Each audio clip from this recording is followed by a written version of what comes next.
आजच्या या माझ्या आणि माझ्यासोबत इतर अधिकारी, माझे सहकारी शेषराव उदार साहेब, दांडगे साहेब, फुलारी साहेब, भिंगारे साहेब, सोनवणे साहेब आणि तायडे साहेब यांच्या या निरोप समारंभासाठी जो कार्यक्रम आयोजित केला आहे, त्या कार्यक्रमाचे अध्यक्ष सिल्लोड सोयगाव तालुक्याचे आमदार माजी मंत्री श्री अब्दुल सत्तार साहेब, तसेच मंचावर उपस्थित सर्व सत्कारमूर्ती, सर्व पक्षाचे पदाधिकारी आणि माझ्या समोर उपस्थित असलेले या सिल्लोड सोयगाव तालुक्यातील सर्व जनता, पत्रकार आणि बंधूंनो, मी शासकीय सेवेतून रिटायर होत आहे. आपल्याला थोडक्यात माझा जीवन परिचय सांगतो. मी एक सामान्य शेतकरी गरीब कुटुंबात जन्म घेतलेला व्यक्ती आहे.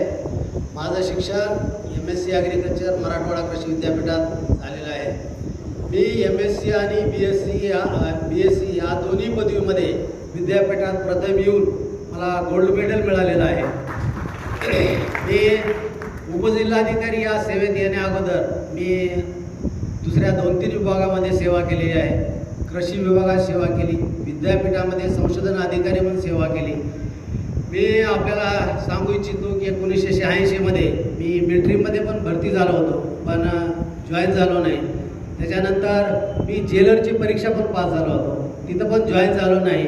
आमच्या त्या विद्यापीठामध्ये स्पर्धा परीक्षाचं चांगलं वातावरण असल्यामुळं माझ्यामध्ये जिद्द होती, इच्छा होती की आपण काहीतरी अधिकारी व्हावं, आणि ती मी प्रयत्न करत राहिलो. ईश्वर कृपेने आणि आईवडील यांच्या आशीर्वादाने मला हे पद मिळालं. आणि हे पद मिळाल्यानंतर मी ज्यावेळेस नवीन रुजू झालो, त्या काळात 2 वर्षाचा प्रोबेशन पिरियड असायचा. तलाठ्यापासून ते तहसीलदार आणि एक तालुक्याचे SDO असं थोडा कालावधी असायचा. त्या कालावधीमध्ये आम्ही प्रशिक्षण घेण्याचा प्रयत्न केला, चांगल्यात चांगला अभ्यास केला. त्यावेळेस पण आता महसूल सेवेमध्ये आपल्याला वाटत असेल की मी आमच्या सर्व कर्मचाऱ्यांना हमेशा सांगत असतो की बघा, आपल्याला जी नोकरी लागली, हे नोकरी म्हणजे हे काय असं तुम्हाला तुमचा एक काहीतरी अधिकार आहे, तुम्ही काय अधिकार गाजवण्यासाठी इथं जनतेवर गाजवण्यासाठी आलात, अशा पद्धतीची नोकरी नाही आहे. हे आपण जनतेच्या सेवेसाठी आपण नोकरीत आलेलो आहोत. दुसरं, आपल्याला काही अधिकाऱ्यांना घमंडाची भावना येते, लोकांना व्यवस्थित ट्रीट करत नाही, बोलत नाही.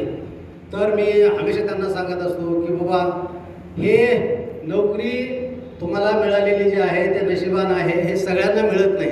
आपण सर्वजण आठवण करून बघा की आपल्या शाळेमध्ये, कॉलेजमध्ये असताना आपल्यापेक्षा कितीतरी हुशार विद्यार्थी होते.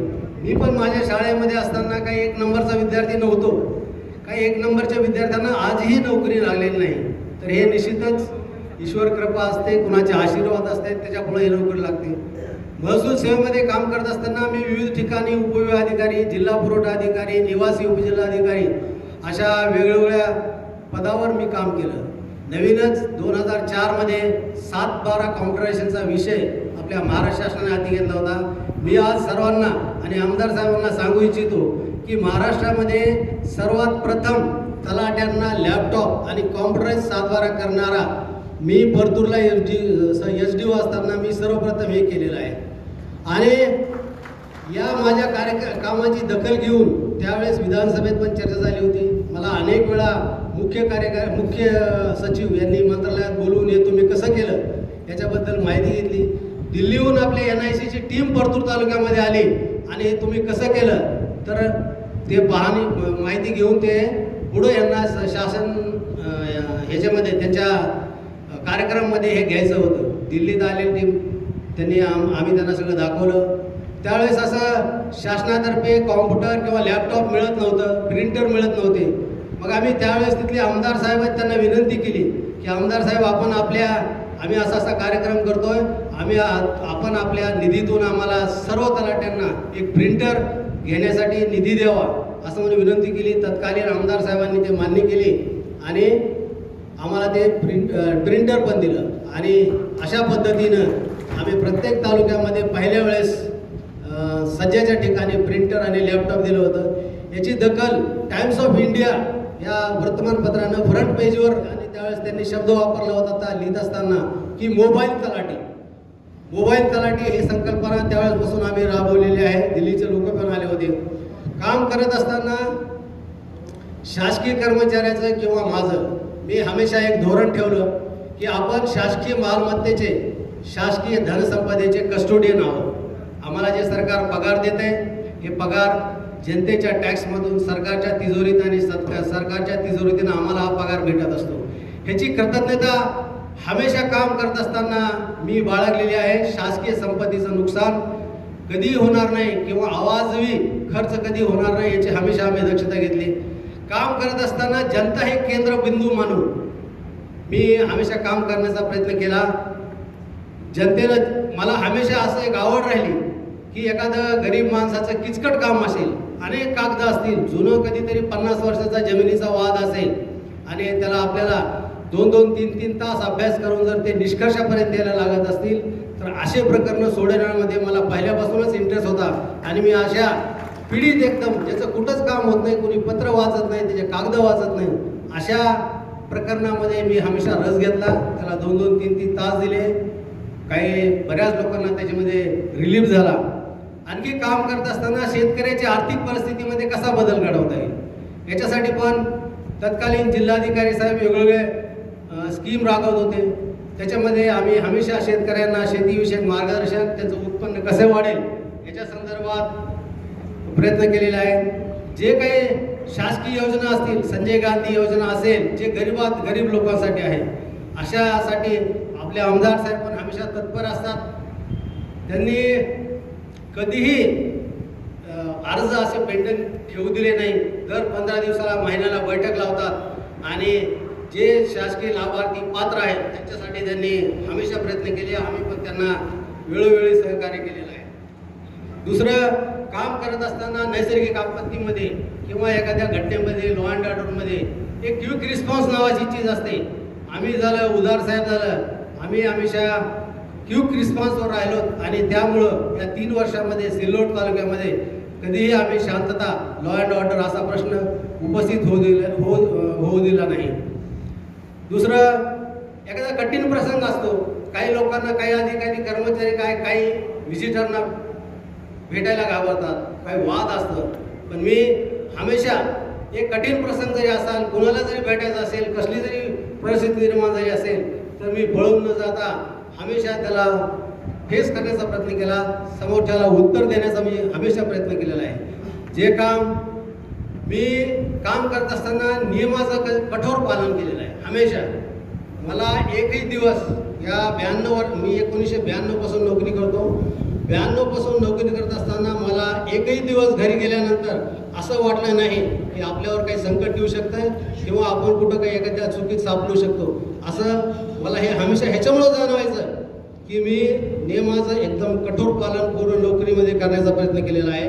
काम करत असताना आमच्या तहसीलचे कर्मचारी असतील, अधिकारी असतील, जनता असेल, यांच्यासोबत कधीही भेदभाव आपण कधीच केला नाही. मी भेदभाव, ज्याचं काम होत असेल त्याला तात्काळ त्याचं काम करण्याचा प्रयत्न केला आहे. जे काम होत नाही तर मी तोंडावर सांगितलेलं आहे की तुमचं काम होणार नाही, माझ्या अधिकारात ते काम नाही, ते जिल्हाधिकारी साहेबाच्या अधिकारात आहे किंवा मंत्रालयाच्या स्तरावर आहे.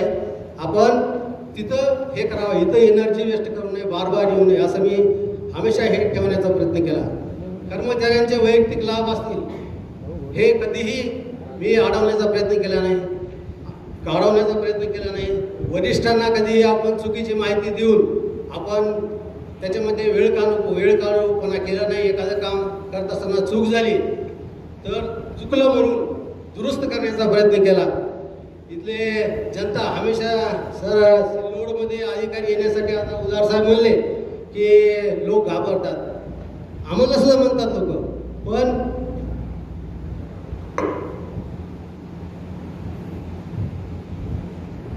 पण आमदार साहेबांना मी सांगू इच्छितो की आम्ही हमेशा वरिष्ठ स्तरावर अधिकाऱ्यामध्ये पण चर्चा होते सिल्लोडविषयी, पण आम्ही हमेशा कोले साहेब असतील, उदार साहेब असतील, तहसीलदार असतील, हमेशा त्यांना पटवून दिले की सिल्लोड जसं तुम्ही बाहेर पेपरमध्ये वाचता तशा प्रकारचं गाव नाही आहे. आणि आमदार साहेबांची काम करण्याची पद्धत आताच उदार साहेबांनी सांगितलं की फक्त फास्ट आहे, त्यांना फास्ट पाहिजे. एखादं सांगितलं की मला अर्ध्या तासात पाहिजे, एका तासात पाहिजे. मी बऱ्याच जणांना चॅलेंज केलं की आमदार साहेबांनी चुकीचं एखादं काम मला सांगितलं आणि मी केलंय असं जर तुम्ही सिद्ध करू शकला तर दाखवा, मी म्हणत ती गोष्ट ऐकायला तयार आहे. माझ्या पूर्ण कालावधीमध्ये मला कधीही आमदार साहेबांनी चुकीच्या कामासाठी फोन केला नाही, कधीही आग्रह धरला नाही. जर एखादं काम होत नसेल तर मी आमदार साहेबांना माझ्या भावनेतून सांगितलं की सर हे काम असं असं आहे, अडचणीचं आहे. मग त्यांनी प्रश्न विचारायचा आहे किधर होत आहे, किसके पास होत आहे. आम्ही सांगायचं जिल्हाधिकारी साहेबाकडे होते, आयुक्त साहेबाकडे होते, मंत्रालयात होते. मग ते साहेब त्या योग्य ठिकाणी जे करण्याचा अधिकार आहे तिथून ते काम साहेबांनी करण्याचा प्रयत्न केलेला आहे. सिल्लोड हे माझ्या हमेशा कायम स्मरणात राहील. सिल्लोडमध्ये मी काम करत असताना भरपूर कठीण प्रसंग आले. मी शांततेनं प्रत्येक गोष्टीला आणि कागदानं आणि कायद्यानं उत्तर देण्याचा प्रयत्न केला. सर्व जनतेला माहिती आहे की आम्हाला काय काय त्रास झाला ते, पण कायद्यामध्ये व्यवस्थित असल्यामुळं मला कधीही अडचण आली नाही. दुसरं, या सिल्लोडमध्ये मी सेवानिवृत्त होत आहे. आमदार साहेबांचा आणि माझा संपर्क जवळजवळ 30-35 वर्षाचा आहे. मी माझं भाग्य समजतो की शेवटी आमदार साहेबांच्या इथं हस्ते माझा सत्कार झाला, आम्हा सर्वांचा सत्कार झाला आणि त्यांच्या कर्मभूमीमधून आम्ही रिटायर होत आहोत. हमेशा आमच्या त्या कागदावर आणि फाईलवर राहील. मधली एखाद्या वेळेस ड्युटी लक्षात राहणार नाही, परंतु रिटायर कुठून झाले, जॉईन कुठून झाले, या दोन गोष्टी कायम स्मरणात राहतात. मी काम करत असताना सर्वांचं काम करण्याचा प्रयत्न केला आहे. चुकून एखाद्याचं काम राहिलं असेल किंवा झालं नसेल तर मी माझ्या वैयक्तिक दोषातून असं केलेलं नाही. ते कायद्या बसत नसेल, काही कागदपत्र कमी असतील म्हणूनच झालं नसेल. मी कधीही व्हिजिटरला कधीही वेटिंग ठेवलं नाही. माझ्या ऑफिसला आल्यानंतर प्रत्येकाला भेटलं, ऐकणं, त्याचं काम होत असेल तलाट्याला फोन लावलं, मंडळाधिकाऱ्याला फोन लावलं, सविस्तर मार्गदर्शन करणं. तर हे अशा पद्धतीनं आपण इथं काम केलं आहे. आताच दांडगे साहेबांनी सांगितलं की जर भागाचा विकास करायचा असेल तर लोकप्रतिनिधी आणि अधिकारी यांच्यामध्ये समन्वय असणं अतिशय आवश्यक आहे. मला इथं अतिशय चांगला समन्वय साहेबाकडून भेटला. कर्मचाऱ्यांनी, माझ्या दोन्ही तालुक्यातील सर्व विभागाच्या कर्मचाऱ्यांनी कामामध्ये भरपूर सहकार्य केलं, हाक दिली, त्यावेळेस ते उभे राहिले. आम्ही निवडणुकीमध्ये काम करत असताना सिल्लोडसारख्या मतदारसंघासाठी आपल्याला राष्ट्रीय स्तरावरचा पुरस्कार मिळाला. आपण त्या निवडणुकीचे साक्षीदार आहेत आणि आम्ही पण कधीही नियमाचं उल्लंघन केलेलं नाही. काम करत असताना हमेशा नियमाप्रमाणे काम करण्याचा प्रयत्न केला आहे. या माझ्या सिल्लोडच्या कालावधीमध्ये पत्रकार बंधू यांच्याशी मी संपर्कात कमी राहिलो, कारण मला प्रसिद्धीचा जास्त मोह नव्हता. मी प्रसिद्धीपासून दूर राहण्याचा प्रयत्न केला. पत्रकारांनी भरपूर सहकार्य केलं, सकारात्मक बातम्या हमेशा दिल्या. काही चूक असेल तर बातमी देऊन आम्हाला जागा करण्याचा प्रयत्न केला आणि ज्या वेळेस या सिल्लोड आणि सोयगाव तालुक्याची नकारार्थी बातमी आली त्या वेळेस मी त्याच्यावर रिॲक्ट होण्याचा प्रयत्न केला. माझ्या कुटुंबातील माझी पत्नी, आई, वडील आणि सगळे कुटुंबीय यांचं जर सहकार्य मला मिळालं नसतं तर मी एवढी चांगली सेवा करू शकलो नसतो. मी यापुढे उदारसाहेब म्हणल्यासारखं उदारसाहेबाकडून काहीतरी बसणारे थोडंच आहेत, काही ना काही करून मी इथून पुढं पण एखाद्या क्षेत्रामध्ये हमेशा सक्रिय राहणार आहे. छत्रपती संभाजीनगरमध्येच मी राहणार आहे.